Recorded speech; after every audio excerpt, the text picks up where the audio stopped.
Hello again, ladies and gentlemen, Sonic Yoda from SEGADriven.com, and welcome back to our Sonic Hacking Contest 2022 coverage. In this video we're taking a look at Sonic and Johnny, developed by Lone Devil, and this is being showcased in contest. Now this is impressive. So again, we're going total conversion, so new sprites, new stage layouts, new colours, new music. I love that so much of the music is drawn from virtual racing, by the way. That's a lovely touch. So the whole concept of this is basically you're racing Johnny, or Johnny is racing Sonic. You can choose either character from the title screen. Both have different sort of abilities, and yeah, they're interesting in their own right. So well worth playing as both if you want to experience all this has to offer. I think the thing that's really impressive about this is, even though it's framed as a race, you're technically not really racing them. You're racing the time. So yeah, you won't see the character again outside of the start of the stage or the end of the stage. You're basically working to get to the end of the stage as quick as possible, because you have a much tighter time limit on the stages than you would in a traditional Sonic game. You don't have the full 10 minutes, you have a very, very tight time limit, and it's basically rush to the end as quick as possible. And yeah, that's the fun of it. But it has a nice pace to it. It has a very sort of like frantic energy to it. It does feel like a race as such.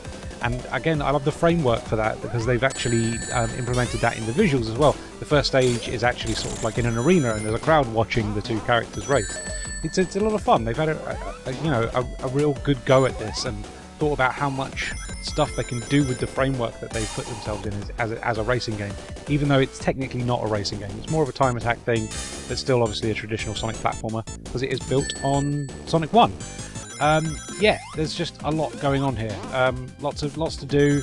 Again, both characters have lots of different abilities to explore, making each playthrough as either Sonic or Johnny a lot more interesting than you would normally have with a traditional sort of Sonic setup.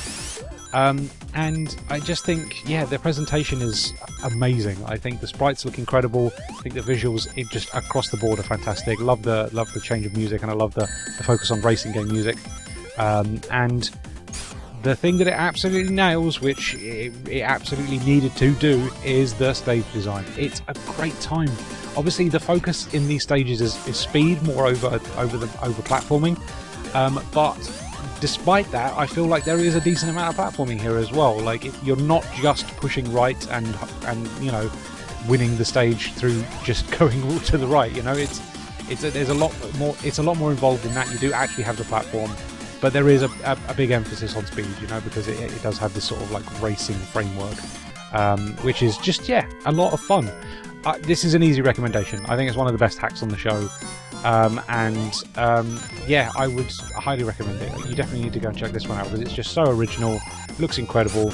Amazing that it's, you know, built off Sonic the Hedgehog for Mega Drive. I think it's incredible that you can change a game so dramatically and end up with something this creative.